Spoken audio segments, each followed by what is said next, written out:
Okay.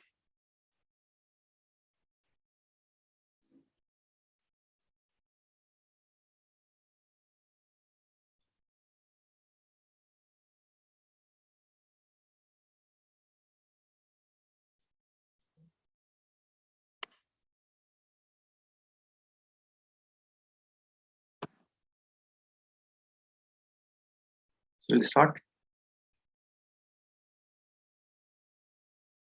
Yes, Pankaj.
Okay, start.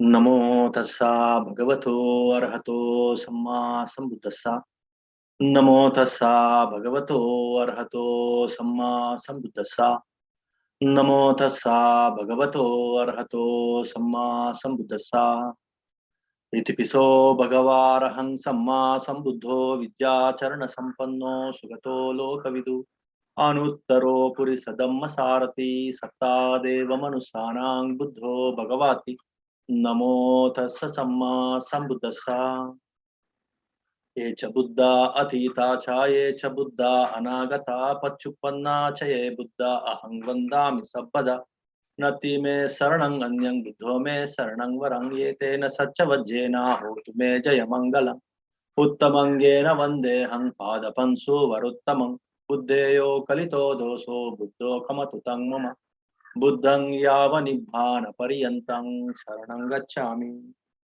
स्वाखातो भगवता धम्मो संदिटीको अकालिको यही पस्सिको अपनायिको पश्चत्तं वेदितव्यो विन्नो हीति नमो तस्स नियानिक सदम्मसा ये च धम्मा अतीता च ये च धम्मा अनागता पच्चुपन्ना च ये धम्मा अहं वन्दामि सब्बदा नति मे शरणं अन्यं धम्मो मे शरणं वरम् एतेन सच्चवज्जेन होतु मे जयमङ्गलम् उत्तमङ्गेन वन्देऽहं धम्मं च विदुत्तमम् धम्मेयो कलितो दोषो धम्मो कमतु तं मम धम्मं यावनिब्बानपर्यन्तं शरणं गच्छामि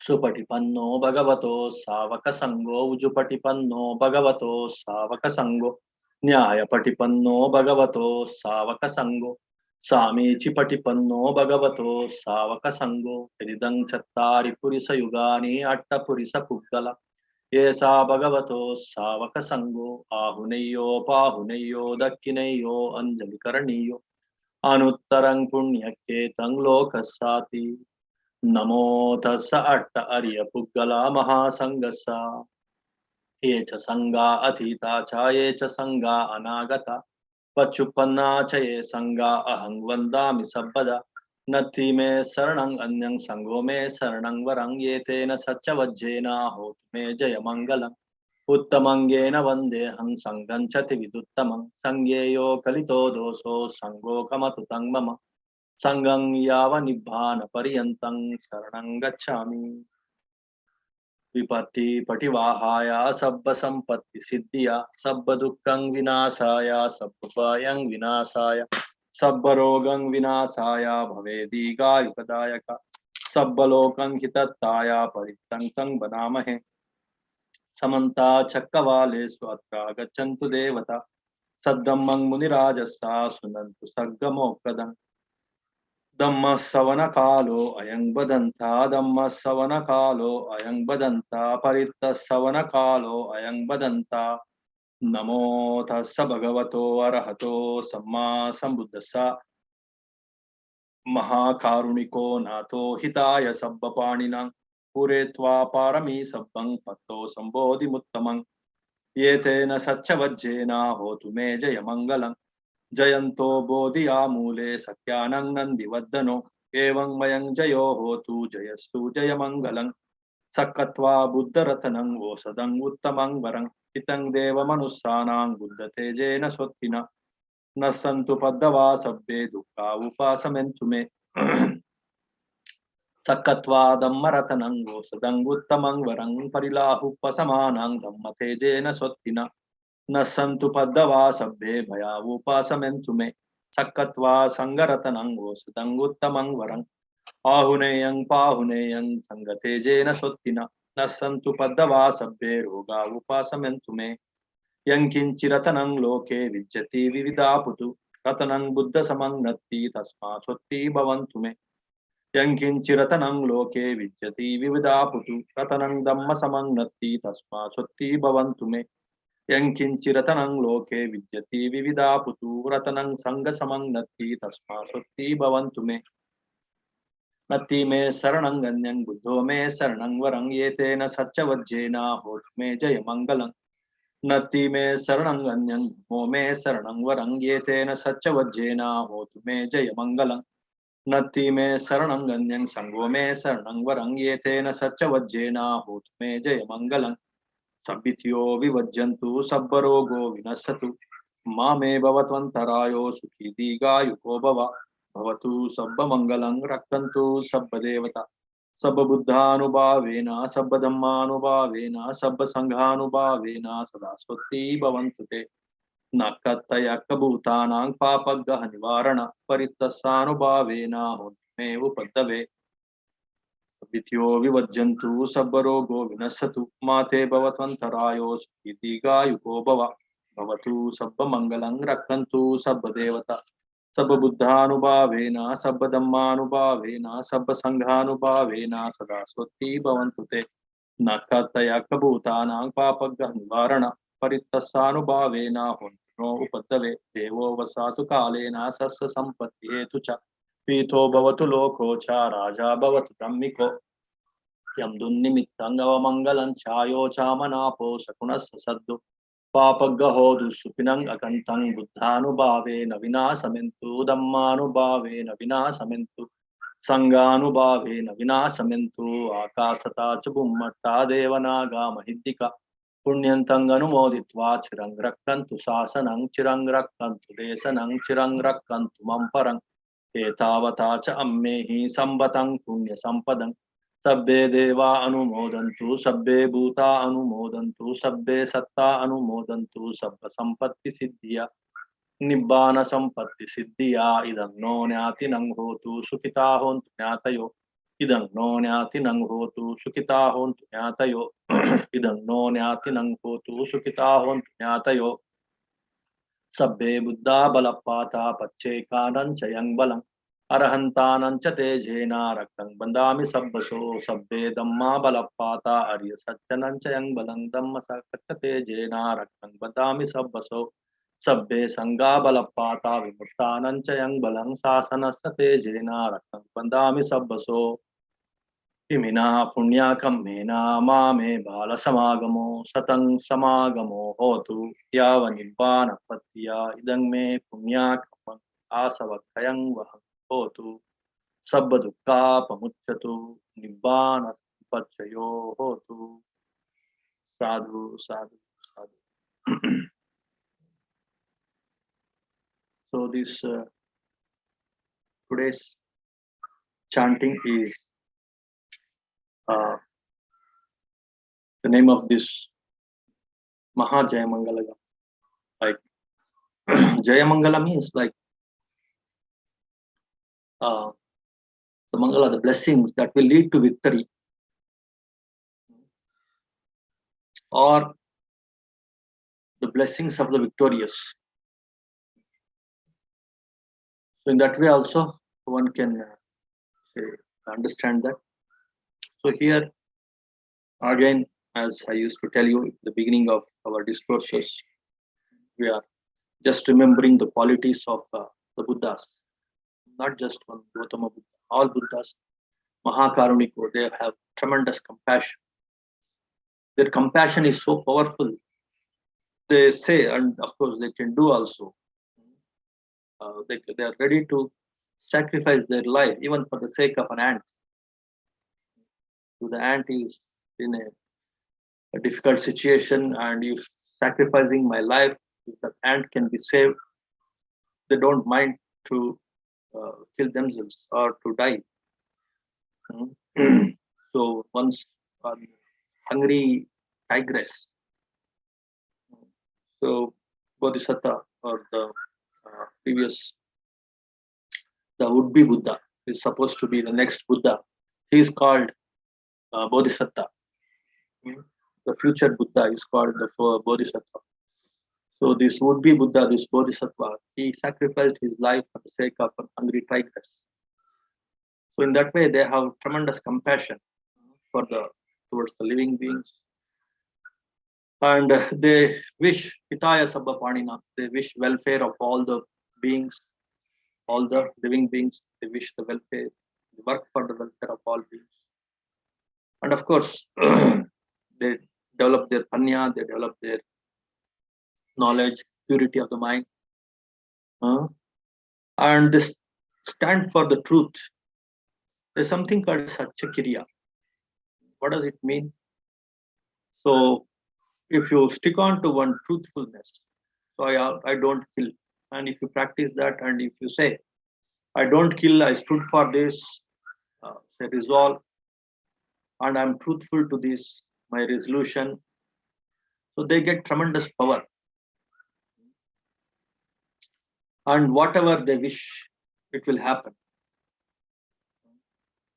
Once this Angulimala, one of the disciples of Buddha, so after he became Narahant, so he saw, after some time, he saw one pregnant woman, and he was struggling hard. He was finding it very difficult to deliver. Then he wished like this. So after I became Arahant, before that he was a killer, he was a bandit. But after he became Arahant, so I never killed any being conscious. So if there is truth in this, there is stuff in this, essence in what I'm saying, because of this proclamation of my truth, let this pregnant woman deliver comfortably, safely. That way he wished, and she could deliver. She could deliver the baby without any difficulty. That is the power of truth. So truth means like sticking on to your resolve.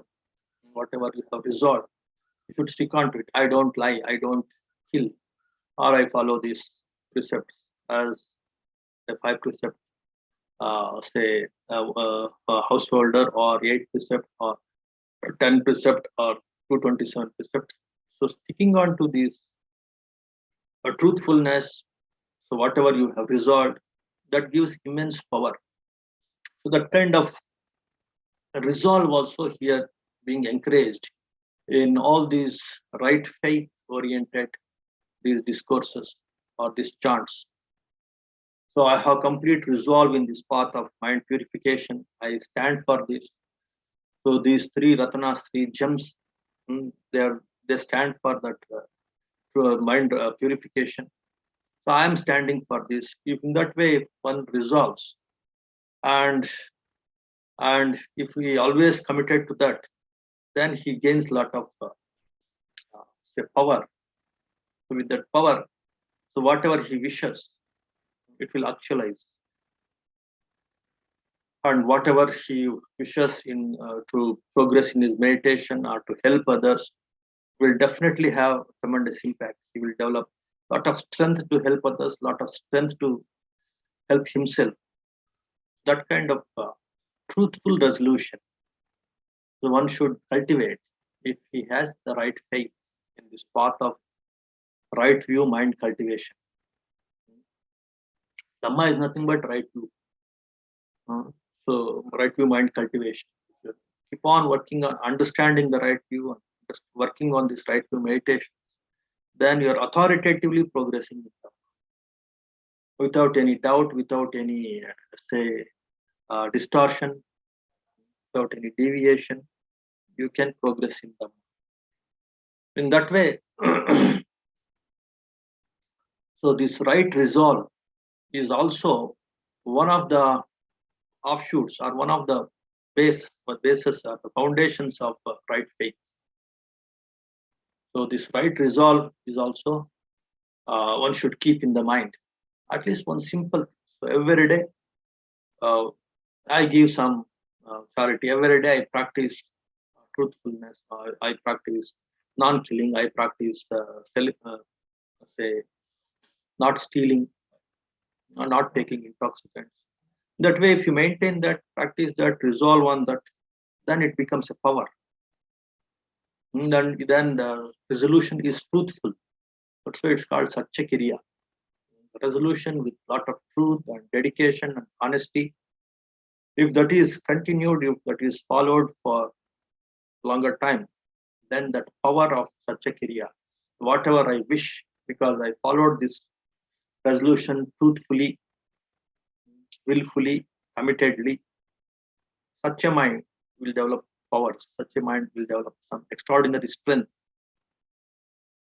So such developed mind, it can progress in all other fields, either in the worldly life or in the spiritual life, it can progress. So that kind of Satchakiriya and resolving yourself to truthfully resolving to one particular virtue is also a part of right faith. And one can have this faith in this mind cultivation, that itself becomes one kind of resolve without distorting, without deviating your mind, completely dedicating yourself to this right view mindful training, right view meditations. Then that is also will become one rightful resolution, truthful and rightful resolution. That will also add up to your right faith. Okay. And of course, Buddha, Dhamma, and Sangha, they represent this right view cultivation. If you resolve to this Tiratana Buddha, Dhamma, Sangha, truthfully, with understanding, with commitment, without any mind wobbling, that also adds up to your right faith. And then you get this Satchakiriya powers.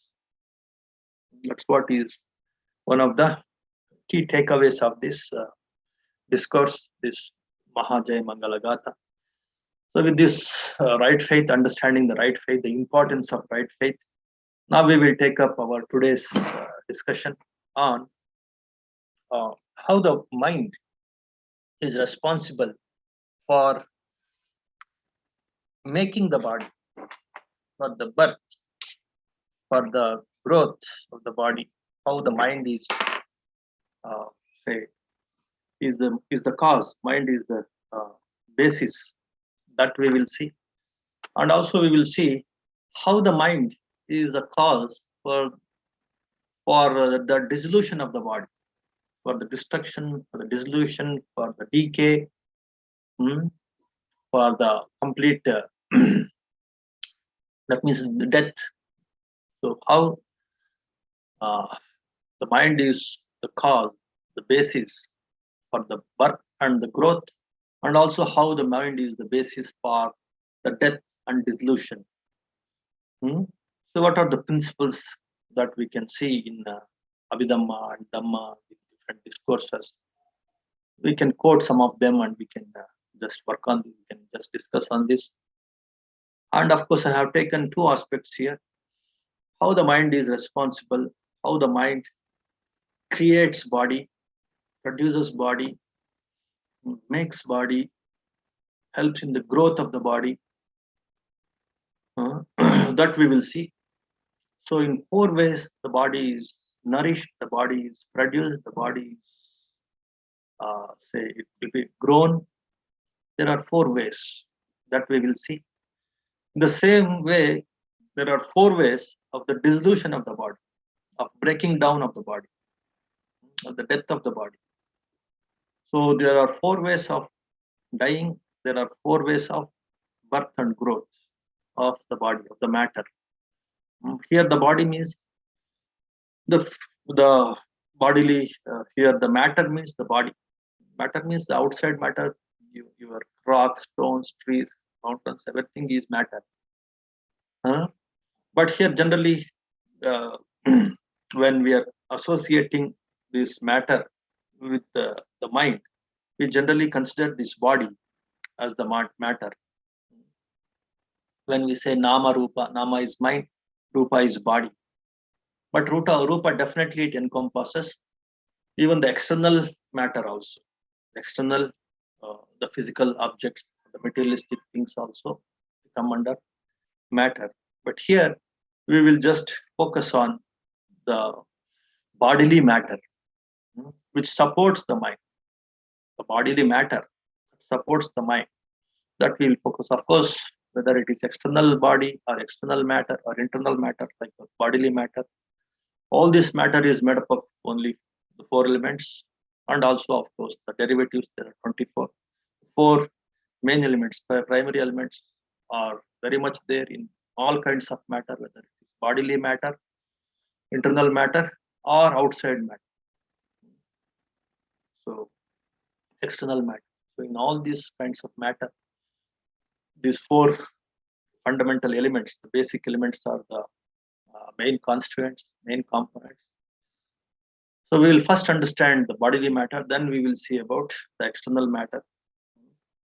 After all, we are bothered about our body, our health, our say the death of the body. So we are much bothered about this. So let us focus on this: how the body is created, generated, produced by the mind. What are the four ways of this body is nourished or developed by this mind?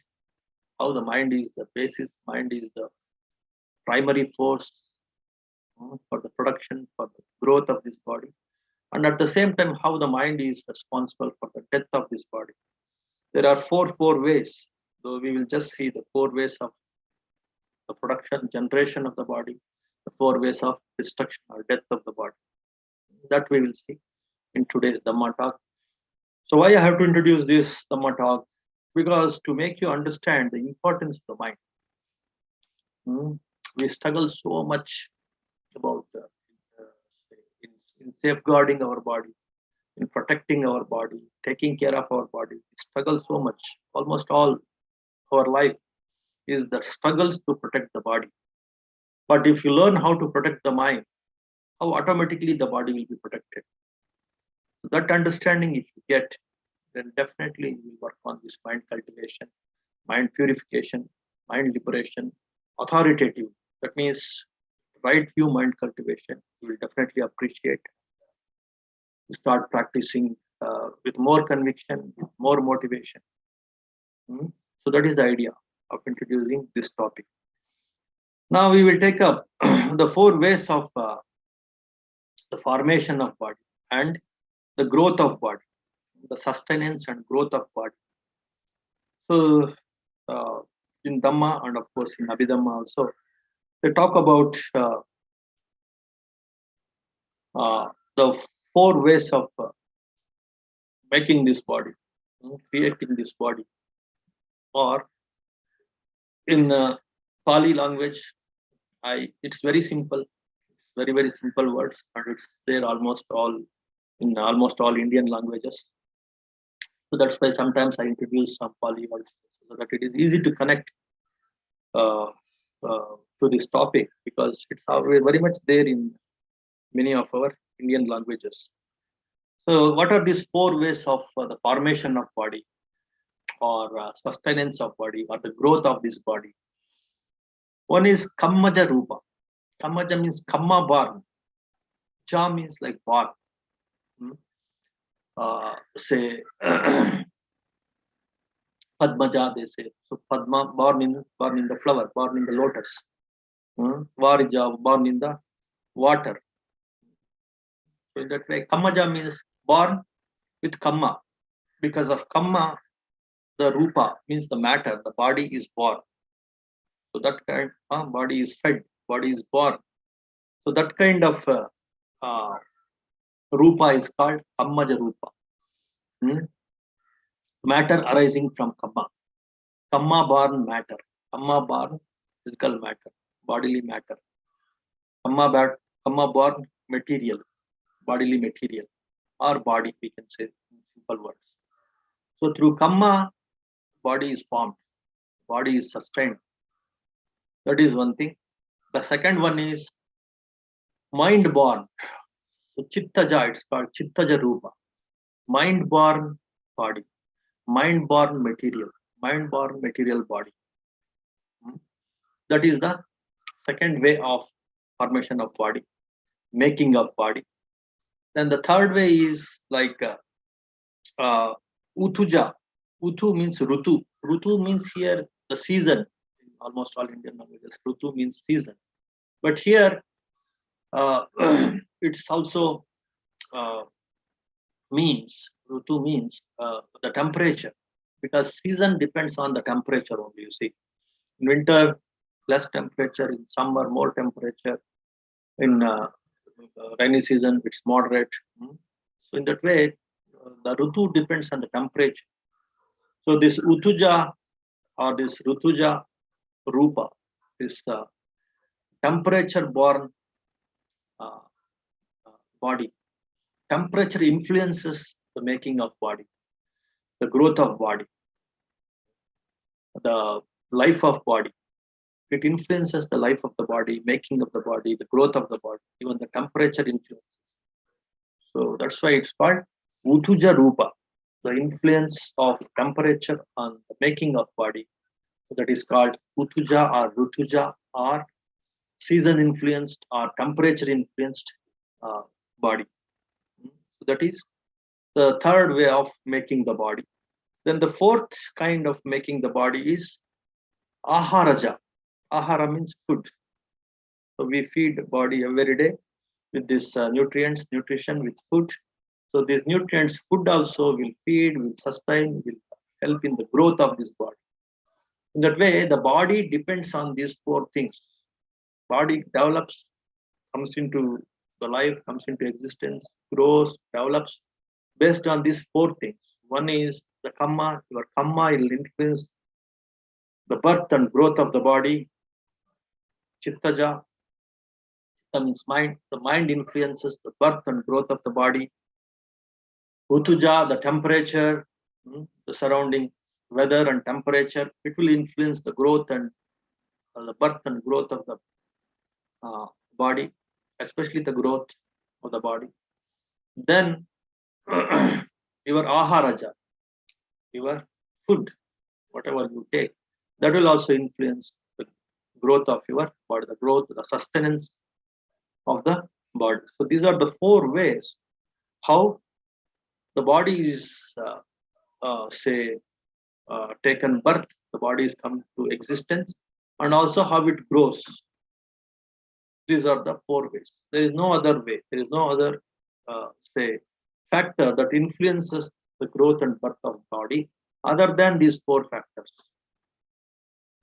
Okay. So coming to this Kammaja and Chittaja, Utuja and Aharaja. Kamma is nothing but, of course, it is mind only.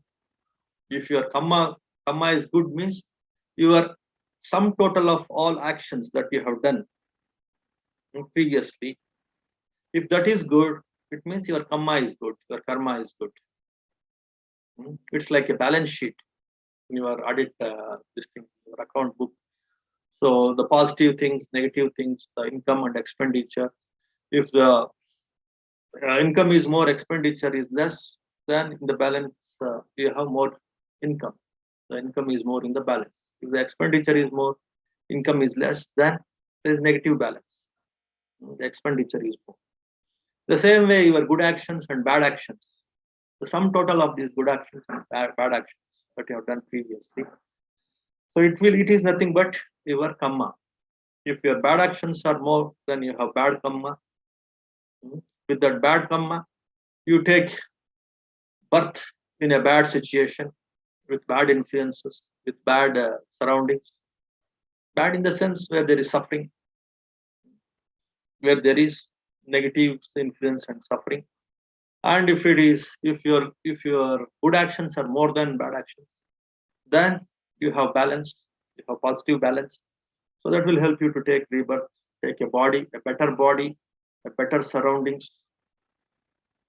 So if you have better kamma, then definitely you will get better body, better parents, better surroundings. So that is what is called kammaja. Kamma will influence, especially the first mind, the rebirth is called rebirth consciousness, or so that will influence your first mind in the next birth, the rebirth. So if the kamma is good, then you will have a better body, better plane of existence, better surroundings. So that's why I used to tell you. So if you have done a lot of meritorious actions like dana, shila, bhavana, all these meritorious actions, then you will take rebirth in a divine realm where the bodies are very, very superior bodies, very subtle bodies, very fine bodies, with lot of pleasures, or lot of supporting congenial factors. If you have, that means like your kamma is good. That's why you have taken birth in a superior realm. If your kamma is moderately good, not very good, let us say moderate good, then you will take rebirth in a human being, and with a better body in a better place in this human world only.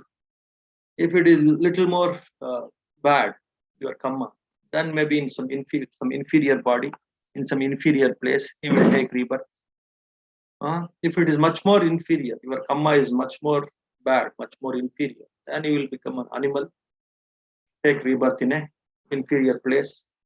That way, kamma is nothing but the sum total of your good and bad actions, previous good and bad actions, that will definitely influence the first body, the formation of the first body, and also the place where it forms. That's why it's called kammaja rupa. So kamma influences the formation of the body. Kamma is nothing but your actions. Your actions are nothing but again your thoughts. Your actions are rooted in your thoughts. Verbal actions, physical actions are rooted in your mental actions. Mental actions are nothing but your thoughts, your thought processes. If your thought processes are wholesome, then your verbal actions, your speech will become wholesome. Your thinking is wholesome, your speech will become wholesome. If your speech is wholesome, then your physical actions also will be wholesome. Because of this wholesomeness and goodness, your kamma becomes good, and you will take a better body after the death. The rebirth will be in a better place with better body. So in that way, kamma is also nothing but mind. If the mind is good, of course, it is previous mind. The previous mind is good, then you will have a better body. So that's what I wanted to say, uh, deduce or infer you about the kamma. If somebody says that the kamma is good, means your previous mind is good. That's what you should know. Your previous mental actions, physical actions, and verbal actions are good. So because of that, previous good mind based actions are good. You have taken this good body. So in that way, kamma is nothing but again the mind only. The mind is good, then the body is good. The mind is bad, body becomes bad. In that way, you should understand. Then next comes Chittaja Rupa. So what is the difference between, what is this Chittaja Rupa and what is the difference between Chittaja Rupa and Kammaja Rupa? Mind-born body and Kamma-born body. What is the difference between? As I told you, Kamma-born body means the previous mind. Previous mind, what it does, that is Kamma, and its influence is the present body, the present circumstances, situation. And Chittaja means like the present mind. You're always having a lot of anger and anguish, jealousy. Your body will burn, your face will burn. I used to tell you in the metta meditation, the benefits of metta meditation. Mukhavannang vippasidati. If you are always having this loving kindness, may all beings be happy, always remembering the smiling face of everyone.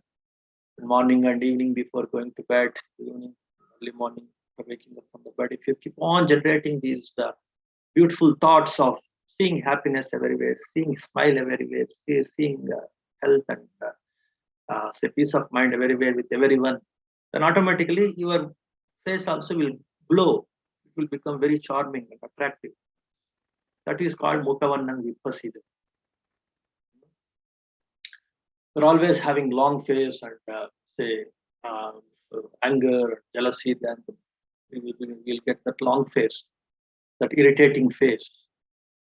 And as I used to tell you, not only the face, with other aspects of the body, like each negative thought will produce a lot of imbalance in your chemical production, your hormonal production, your endocrine systems. It will affect a lot of internal systems. Because all of internal systems, they listen to these production of chemicals from these different glands, different say this even from the mind, from the brain, different glands in the brain, different parts of the body, they secrete different chemicals based on your thinking process.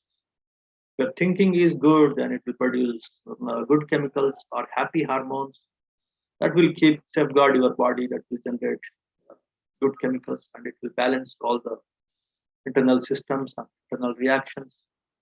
And if you generate the negative chemicals because of stress, because of anger, because of fear, because of anguish, then because of those stress hormones or negative hormones, your chemical reactions inside the body, inside the systems, they become imbalanced, and then you end up in a lot of diseases, lot of chronic diseases also. Then you will become weak, whatever you eat, whatever you do, whatever may be your kamma. If your chitta is not good, it will affect your body. So in that way, and of course last week also I was telling you, if there is always anger in your mind, then you become old. Your face will start, your skin starts wrinkling, so that wrinkled skin, and then the hair become gray hair and wrinkled skin. All these things are because of, again, because of your thinking process. Lot of anger, hatred, irritation, jealousy, worry, all these things are there. Then it will affect the body. That way, Chittaja Rupa means the Rupa that is born because of your thinking, the present thinking. The present thinking is Chitta, and the past thinking is Kamma. In that way, you should understand. Your past thinking also will influence your birth and your life, body, and the present thinking also will influence your body, your health, your say your appearance. All these things are influenced by the present thinking also. But present thinking is called Chitta here, and the past thinking is the Kamma. That way, again, now you can see the influence of the mind on the matter, on the body. Both your past mind and the present mind will influence your body, your health, your appearance, your growth, your birth, of course. So all these things of the body are influenced by both your past mind and also the present mind. So working on the mind is very crucial if you want to have better body, if you want to have better health, if you want to have better appearance, working on the mind is crucial. That's what is uh, the point that I want to emphasize here. Hmm. If you keep on working on your mind, the present mind, then the time of birth and death also you will have that better mind, and the next rebirth will be in a better place with better body, because in this life, that means previous mind, this life, for the next life, this life is the previous life. In this previous life, you have good mind, so that good mind, past good mind will influence the present birth. In that way, so though we are in a difficult situation, one should not lose hope. One should keep on working on the mind. It will definitely have influence on the present body also, and definitely the future body rebirth also will have a positive influence. That's what is the point that you should understand about the importance of cultivating the mind. Okay. Then comes your Utuja Rupa. Utuja, as I told you, the temperature born Rupa. You might have seen in tropical countries, people are, say, they're not fair, they're black in color. In temperate countries, if it is, they are fair in color, and if it is too, uh, say, cold, whether it's too cold in some, say, temperate countries, very far from equator. So then, in such places, the face looks like bleached. Too much melanin component is very less. The melanin pigment is very less. And they look as if they are bleached. And if it is, if the skin is exposed to too hot temperature, then it is burnt. It is dark and burnt appearance. So in that way, the temperature will have an influence or impact on the appearance or the color of the body, the rupa. Not only the color, even your digestive system, your energy, your health also many times of the body, it is influenced by the weather and temperature. That all of you know.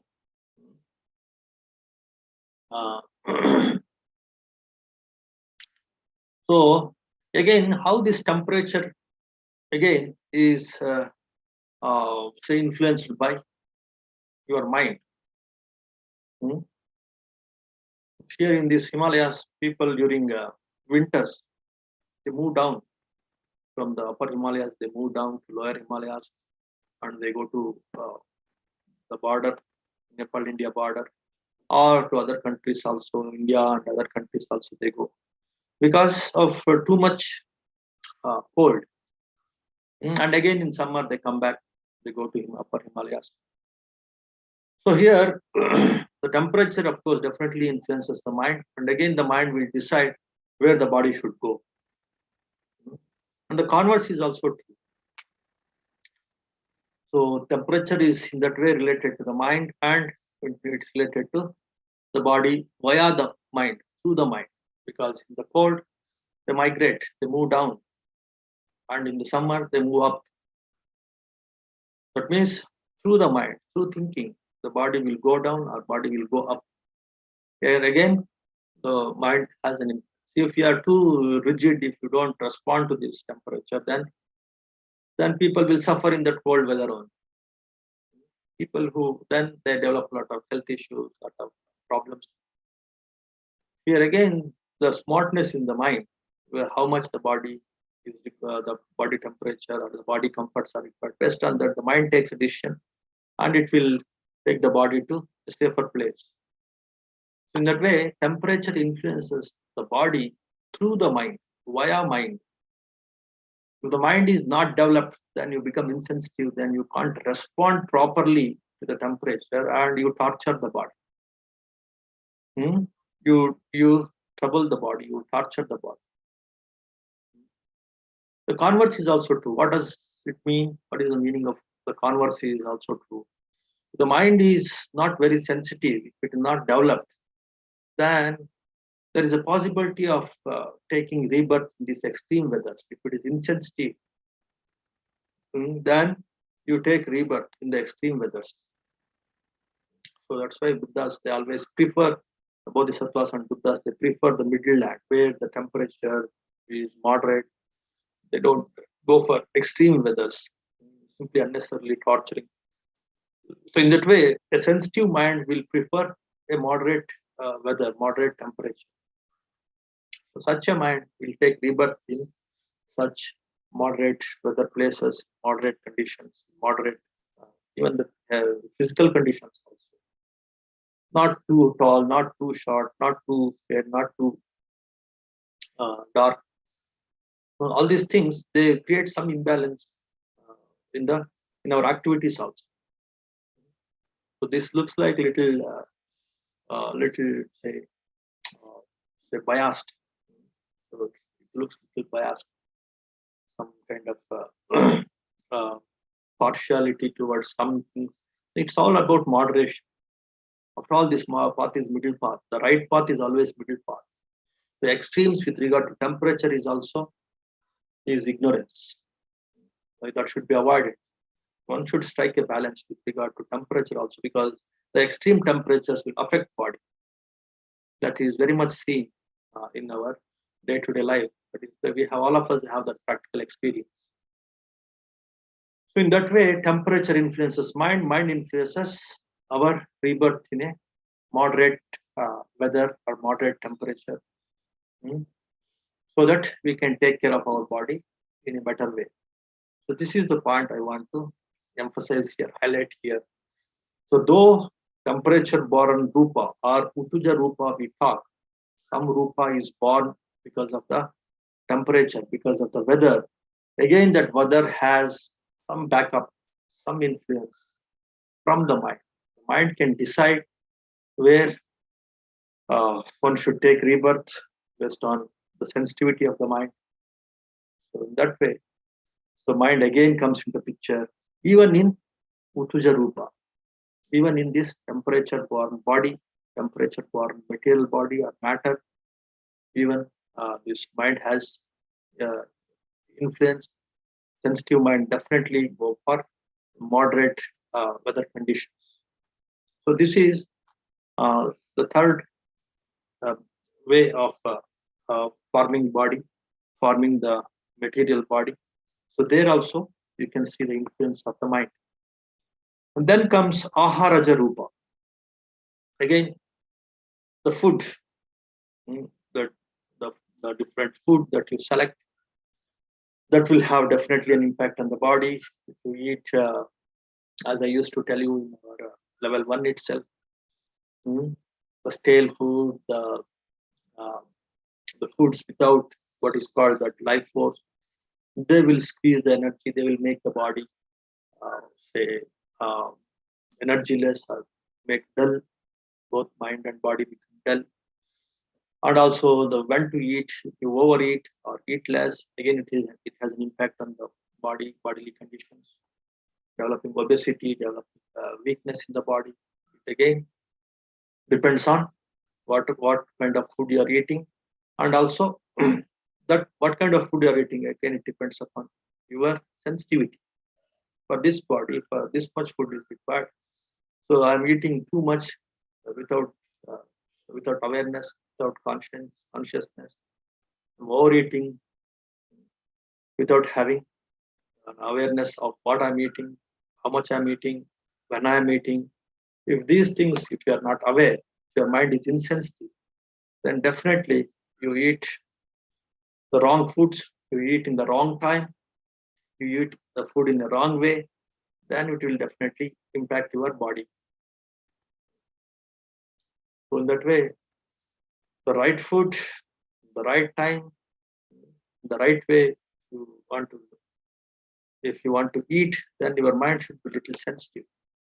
The insensitive mind will not discriminate between right food and wrong food, right time and wrong time, right way and wrong way.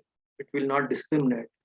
It will eat all nonsense, all untimely uh, conditions they eat, and in an improper way they eat, and they develop a lot of health issues, obesity, or so many other problems. That way, again, in this aharaja rupa also, the body formed by this food, there also the mind matters. The sensitivity of the mind matters. If your mind is sensitive, then you go for right food, in right combinations, right time, in right way.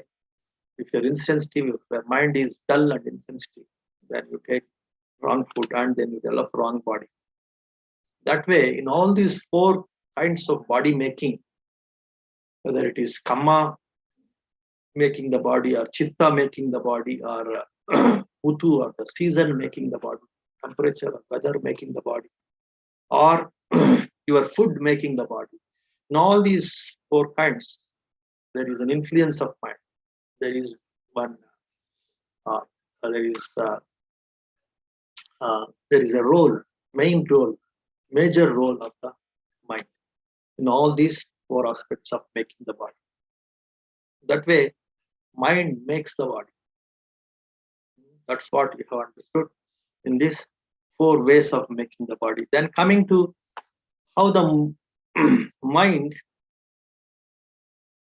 destroys the body. How mind dissolves or destroys or decapitates the body. How mind influences the death of the body. That also we will see.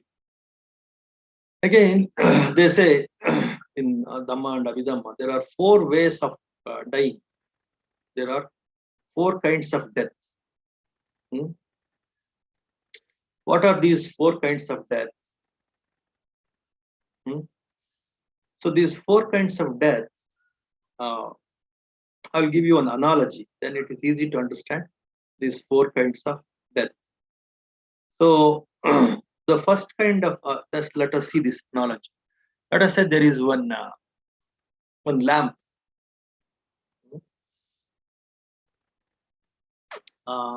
So it is burning. There is continuous flame coming in this lamp, oil lamp. Let us say oil lamp. So the oil lamp is extinguished in four ways. How it can be extinguished? If the oil is over, the oil, all the oil is burnt off, then your flame gets extinguished, your oil lamp gets extinguished. Or if the wick is completely burnt, then your flame will be extinguished. Or if both the oil and wick, if they are over, then the flame will get extinguished. So these are the three ways of oil, this lamp get extinguished, the flame gets extinguished. The fourth way is if there is one gush of air, gush of wind, it can also extinguish the oil lamp. So in these four ways, the oil lamp gets extinguished. The same way our life gets extinguished. We end up in death again with four different ways, in four kinds, four ways of, in four different ways one can die, one will die. So in all these four ways, how the mind has a role, how the mind influences all these four ways, that also we will find out. Then you will appreciate the importance of the mind, even for the death. Okay. Now coming to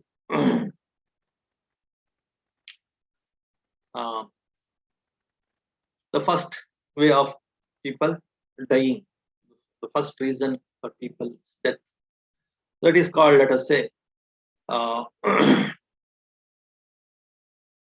ayukaya. Ayukaya. Ayu means like lifespan. Kaya means like completion, over. Kaya, kaya, you might have heard of this word in many Indian languages. Ayu, you definitely it is there in all the languages. Ayu means the lifespan, life. Lifespan. Ayu means lifespan. And kaya means its completion. If the lifespan is completed, then the person dies. Hmm. So that is one main reason why people die. Majority of the people, they die based on this principle of ayukaya, this kind of death that is called ayukaya. If your lifespan is over, then you will die. So what does it mean? So in human world, now lifespan they say it's around 70 years. Now maybe it would have come down to 65 or between 65 and 70 years. Sometime back it was some 80 years, and maybe a few hundred years back it was 90 years. Uh, During the time of Buddha, they say it was 120 years. Uh, So that was the average lifespan in the human world. When you see other animals, like in elephants, it may be 120 or 150. 150 may be the average lifespan of the elephants, and maybe some 200 years for the lifespan of tortoises. That way, for different species, there is one average lifespan. So people generally die uh, at that age, because in that way, that particular species is designed. The species is designed that particular plane of existence to live for so many years. In divine lives, the lifespan is very high, thousands of years. In Brahma realms, it is lakhs and billions of years. In that way, the subtle bodies are designed in Brahma realms to live for thousands, lakhs of billions of years. In divine realms, the subtle bodies are designed in such a way they live for thousands of years. In the animal realms, many insects and creatures they die in 1 week or one month, something like that. Hmm. So many small animals they die in 5 years or 10 years or 20, 15, 20 years, and the humans will die around 65, 70 years, 75 years, whatever it is. So in that way, for one species or in one plane of existence, the ayu or the lifespan is almost fixed, plus or minus 5, something like that. It's almost fixed for that particular species. So once a person reaches that particular age, then his ayu, that life force that is supporting his body, that becomes weak, that gets over, and the person dies. Hmm? And that is what is called ayukaya, the death because of over, uh, of the death because of the lifespan is over. When the lifespan is over, then you encounter death, that kind of death, which is normally that is what is the say kind of death that we experience in the world. Ayukaya is the general way of people dying, because for such period only your life force will support your body in that plane of existence. Mhm. So that is first kind of death, and the second, just like let us say the oil is supporting you, or even wick also you can relate. So if that oil is supporting, it is over, then the oil lamp gets extinguished. That way, the life force that is supporting you in that plane of existence of that species, if that is over, then that person will die. Next comes your Kammakaya. Kammakaya means like your not only your ayu, not only your lifespan, even you should have the right Kamma, the previous good actions or bad actions. That will also influence your lifespan in this present life. Let us say there is one discourse, and there are so many discourses. If you have killed somebody in the previous life, and if your mind is habituated to killing, then you are bound to die before completing your lifespan in this life, because your Kamma is like that. Your previous mind is like that. It's habituated to kill. You don't value the life. That's why now in this life, your life is also not valued, and you will die before completing your lifespan. So that kind of death that is influenced because of your bad actions in the previous life, accumulated bad actions in the previous life that influence your death in this life, hmm, premature or say not completing your lifespan. Before that, in between, you're going to die. That is because of your karma. Or if you have done very good actions and if you have shared life in your previous life with a lot of say concern, you have habituated, your mind is habituated to care the life. That kind of mind, if you are carrying now in this life, so then your karma is good. So that will help you to live longer.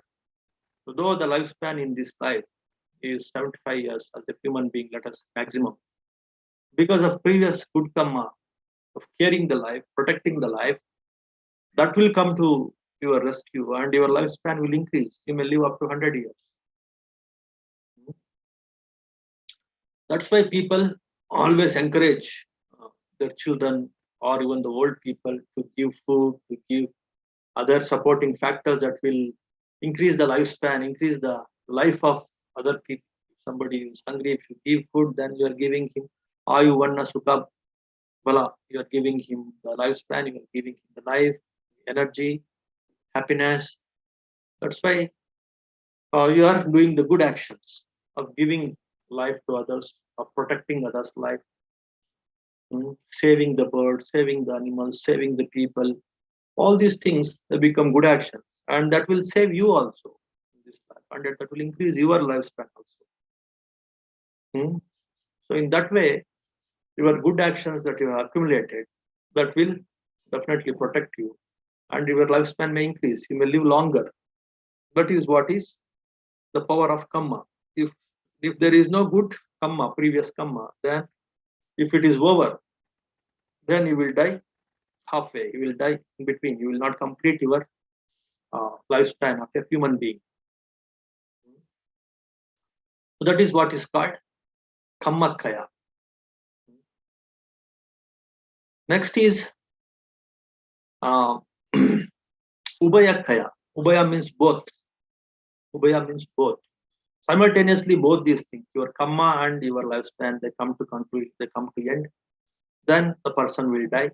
That is what is called ubhayakaya. So whatever previous kamma, it is neither too good or not too bad. It is moderate according to lifespan of a human being. Then your kamma also will come to close, come to say uh, extinguish, come to an end, and your lifespan also will come to an end simultaneously. Then it is called Vyakaya. Just like in your the example of this lamp, oil lamp. Many times the wick and also the oil, both of them will be over almost at the same time simultaneously. Hmm. Then also the lamp will be extinguished. It gets extinguished. The same way, if the lifespan and also kamma both gets extinguished, then a person dies. It is called Ubhyakaya.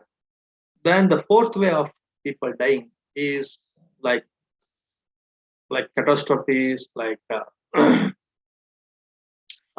say this collective karma that you don't know. Previously, uh, you uh, many lives back also, if you have done some collective evil karma, then it will come as a gush of air that will blow out your uh, oil lamp. The same way, this gush of evil karma or knowing collective karma that will come and that will destroy uh, the life of one person or of many people without knowing, without any reason for it, without having any known reason.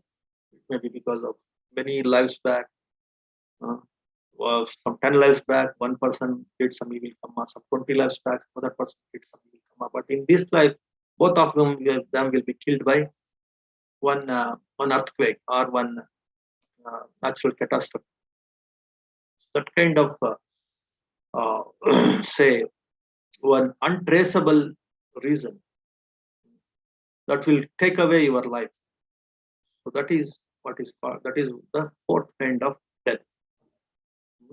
That fourth kind of death Yes, of course. That is also nowadays if we can see diseases, famines, droughts, earthquakes, tsunamis, volcanoes, all these things. They create that death, which the reason which is difficult to trace. That kind of death is the fourth kind of death. So in that way, in all these four kinds of death, you can see again the role of mind.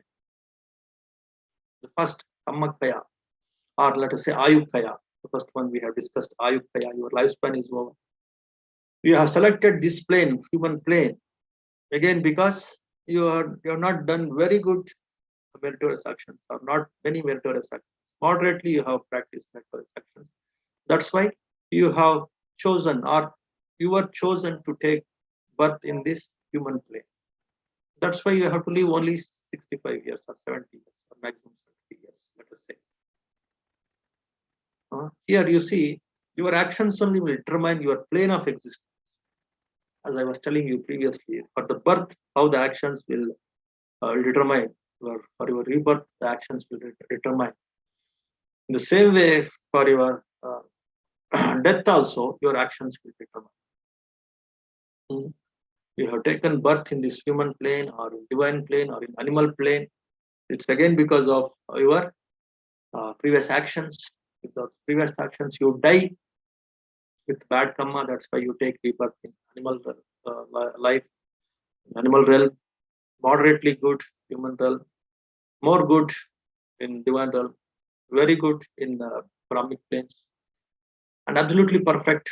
Then you are liberated. In that way, your mind will influence your the plane of existence that you select, and you die in that life. So in that way, so Ayukaya also there is a role of mind. If you develop your mind, then definitely you can select the better plane of existence and you can live longer. You need not die at the age of 65, 70 itself. And then comes to Kammakaya. Your Kamma will not say come to an end. If you have performed very good actions, that means if your mind is good, wholesome, and based on the good mind, you have done good actions, both verbal actions and physical actions, based on your good mental actions, good mind, then definitely your Kamma will not dissipate, will not be over, and you will not die in between. You will complete your lifespan. That way also your mind will have an impact on Kammakaya, dying because of uh, the completion of your Kamma force. So that is influenced again by your mind only. Ubhayakaya, of course, for both Ayu and Kamma, your mind is the basis, your mind is the foundation that we have seen. So then the last one, the unknown reasons that will take away our life. Even the unknown reasons, they appear as a tit for tat only. Maybe 5 years, 5 lifetime back, or 10 lifetime back, or millions of lifetimes back. So if you have done, in the case of so many cases, I can tell you, I can give examples. The case of one chief disciple of Buddha, his name is Mogalan. So many millions of lives back, he tried to kill his parents because of that evil Kamma. Even though he became uh, an arahant, very great arahant, he has to die uh, uh, by these bandits. They attacked him and they killed him. That horrible death he had to face.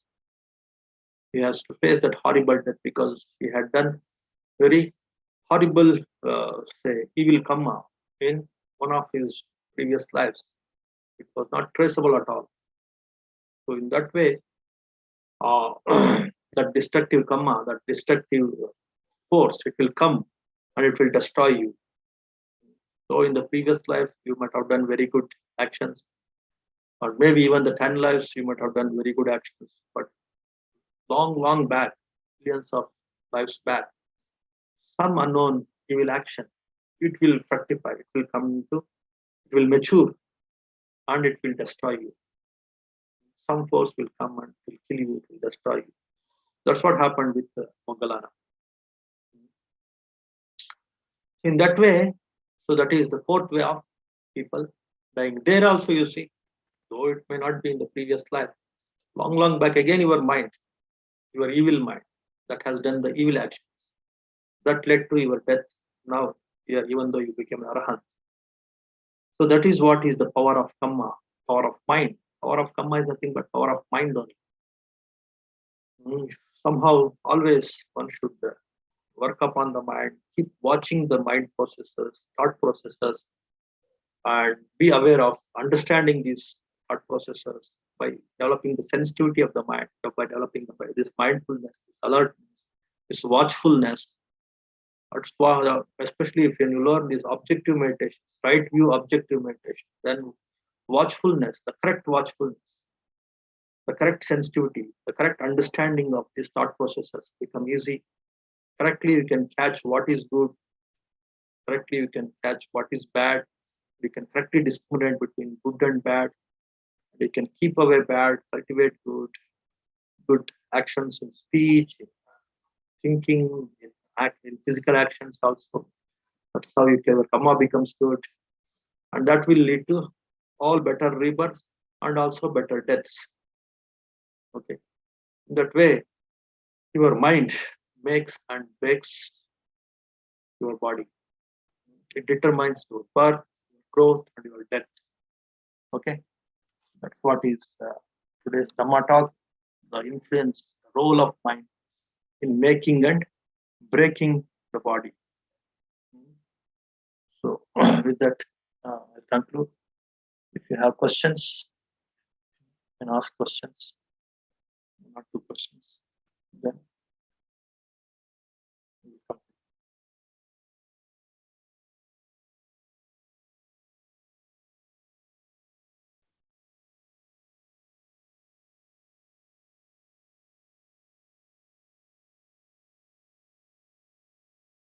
yeah, any questions?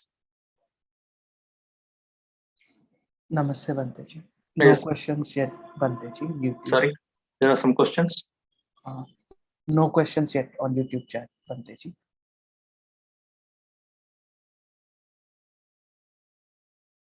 I request participants to message on YouTube chat if you have any questions.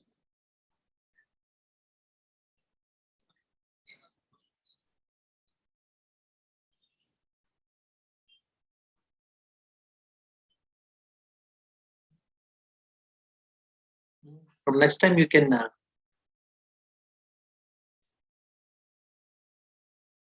send questions whenever you get the questions. Do not wait till the end of the discourse. Participants.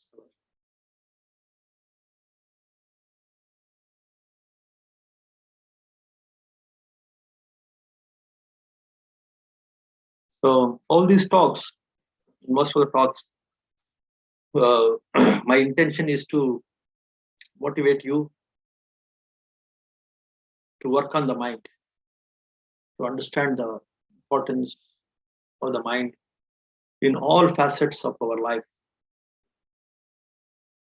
in all kinds of, in all fields, in all facets of our life, social life, in personal life, in profession, very for our health, our body, very how the role of mind, how the mind influences, so that you should thoroughly understand. And if you correctly catch the importance of mind, then you will not ignore your mind. You will completely become mindful of your mind, mindful of your mind processes, mind thought processes, mind functioning. Start learning, understanding, penetrating into the different ways and means of how the mind functions, how the mind works. That's what is the true growth, true development, true purpose of life, actually. Manusha, mana usati iti manusha. One who works on the mind, develops the mind, cultivates the mind, understands the mind, purifies and liberates the mind. He is the man. That is the beauty of this human life. So in that way, don't waste this human life. How you can say make use of your human life? How you don't waste your human life? By working on the mind. Mana usati. Work on the mind. Develop the mind. Then only you are making use of this human life, Manusha life. Then only become Manusha. Then only you have correctly using making use of this human life. Okay, that is the intention. That is the objective of almost all of my talks. Directly or indirectly, this is the intention and the objective of all our talks.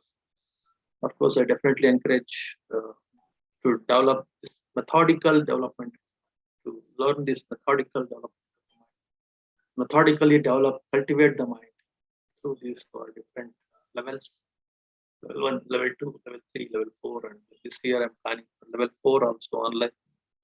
And of course, the 3 levels will be distributed in four levels, and then residential programs also after this COVID I'm planning, where all the techniques you can learn in the residential programs, and there will be ample time to practice all these techniques, grow authoritatively in this mind purification, mind liberation, mind cultivation. That is what is our objective of our CRVM. So understand all of you. Namaste, Banteji. Yes, ma'am. From Shruti Joshi Banteji. Sorry? There's a question from Shruti Joshi Banteji. Okay. She's asking, Vandami Banteji, seeking for moderate condition is kind of craving or desire, or how? Please elaborate. How to? Just repeat. Seeking for moderate condition is kind of craving or desire. Please elaborate, Banteji. No. Seeking moderate condition is not craving or desire. It is wisdom. It is sensitivity. It is and of course, one need not struggle, keep on thinking. One should, if there is an alternative, if there is a possibility, if there is a chance and opportunity, one should look for it. Otherwise, one should bear with whatever condition they have. Because simply struggling will not fetch you, it will not help you to get into that particular situation. Skillfully jumping into it is wisdom. Simply struggling, craving, I want that, that is not wisdom. That again will definitely will become the tanaha, craving. So if there is no option or opportunity, then accept the situation, and that very acceptance will create some degree of moderation in the mind. Keep on craving, that will become an extreme. That will create more problems. Even though situation is more or less moderate, because of craving, you will make it an extreme condition. So, point here is, if there is an opportunity to shift to a moderate or better condition, one should shift skillfully, tactfully, intelligently, wisely. If there is no such kind of opportunity, then accepting is the moderation. Accepting is intelligence. Accepting is wisdom, the present situation. These are the two options. Beyond that, if you keep on thinking, worrying, struggling, then it is not moderation, it is not wisdom. It becomes tanaha, it becomes craving. Namaste, Banteji. Next question is from Vijay Ranpise Banteji. He's asking mind and body coordination relation, please.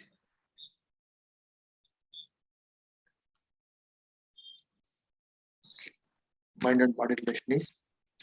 He mentioned mind and body coordination relation, please, Banteji.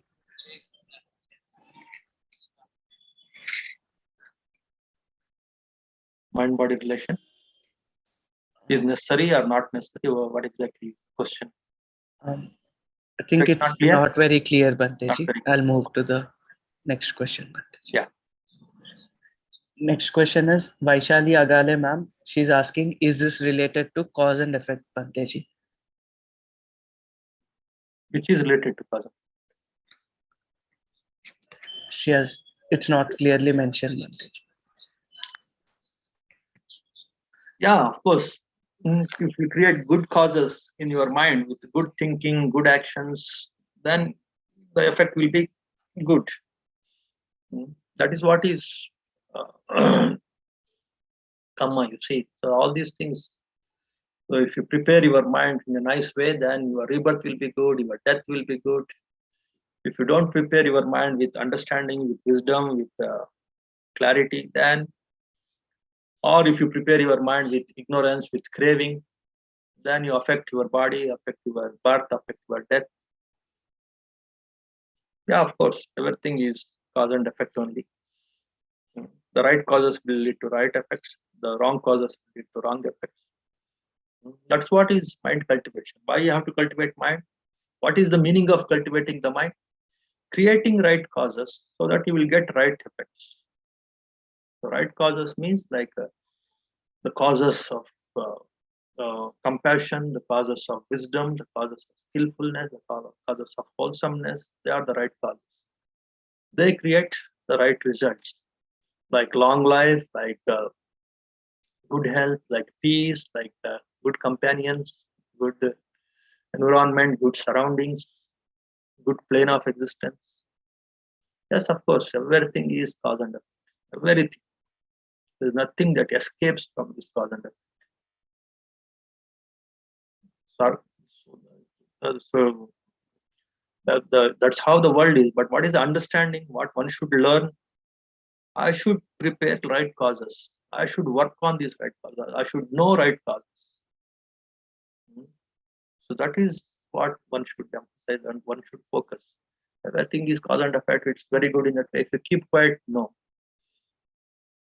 Inaction also will not help us, or overaction or wrong action also will not help us. The right action, with the right amount, with right understanding, only will create right causes, and they only will lead to right effects. Okay, so okay, next question. Namaste, Banteji. Next is from Suresh Baisare Banteji. He's asking, what is Patti Sandhi Vidnan, Banteji? Patisandhi means the rebirth consciousness, the first consciousness in that particular life.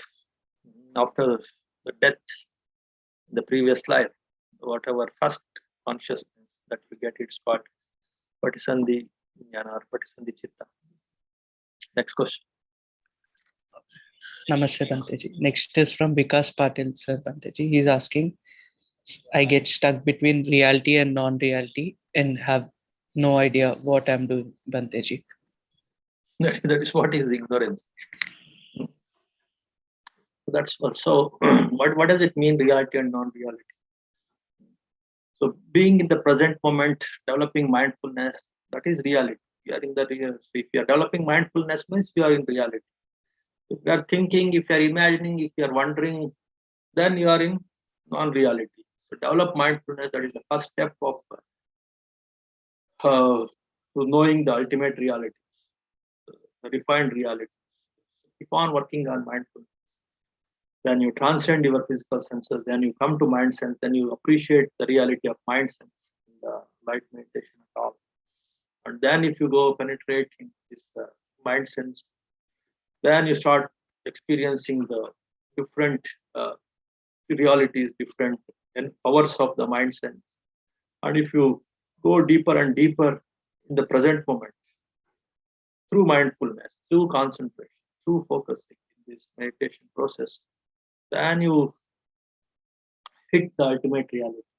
That is the path, not by imagining, thinking, worrying. If you want to catch reality, that is absolute foolishness. Practicing mindfulness, midst of mindfulness, again penetrating through concentration, transcending the physical senses, entering the mind sense through jhanas, there again penetrating, go deep, even transcending the mind sense, then realizing the ultimate reality. That is the path. In this path, thinking, worrying will not come to your rescue. Rather, it will take you away from the path. Going into the present moment deeper and deeper. So that is what is the path. So there, if you want to be in the present moment, to go deeper and deeper. Thinking, imagining, worrying, all these things should stop. And develop more and more and more mindfulness by practicing all these right view mindfulness techniques, right view meditations. Then you will enter into the plane of reality more accurately, more authoritatively. Then you will come out of all unrealistic, imaginary things. Namaste, Banteji. Next question is from Prachi Patil, ma'am Banteji. She's asking, can we do Metta Bhavana practice and Anapana even while doing our daily chore, walking, eating, etc. Banteji?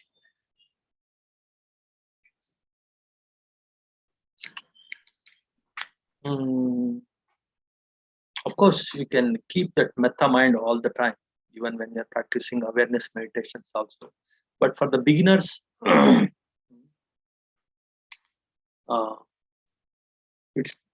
will be difficult and it should not be practiced because it's like doing two tasks at a time. Metta requires some imagination. So when you're busy in metta, that means in some imagination, then you can't be aware of your walking, you can't be aware of your breathing, you can't be correctly aware of your sound meditation. So do one at a time. When you're practicing metta meditation, completely give your everything, all your attention towards metta. When you're practicing sound meditation, give complete attention to the sound. When you're practicing breathing meditation, give complete attention to breathing. Doing one at a time is mindfulness. That is the right approach to mindfulness. Okay, next question. Next question is from Shruti Joshi, ma'am Banteji. She's asking how consciousness works. We get all these Kamma results or do Kamma, Banteji?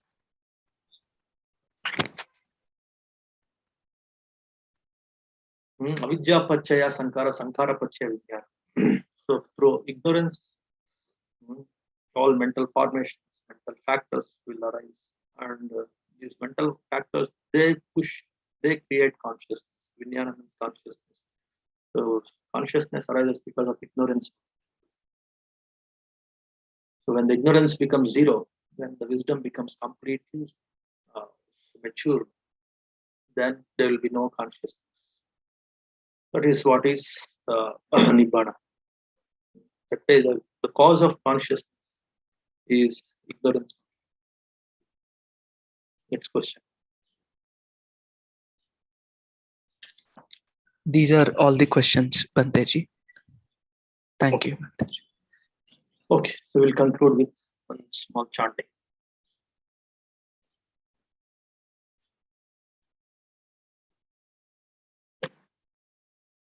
Namo tassa bhagavato arhato samma sambuddhassa bhavatu sabba mangalang rakkantu sabba devata sabba buddha anubhavena sabba dhamma anubhavena sabba sangha anubhavena sada sotti bhavantu te sukhi bhave yang niddukko ahang nicca ahang viya idacha me sukhi hontu majjata chatavedino imam higammante dhamme satta hontu sukhi sada tato parancharadjesu chakkavale jantano sadhu sadhu sadhu sadhu sukhi hontu mangal. Thank you. All of you be happy, healthy and peaceful. All beings also be happy, healthy and peaceful. Sukhi hontu.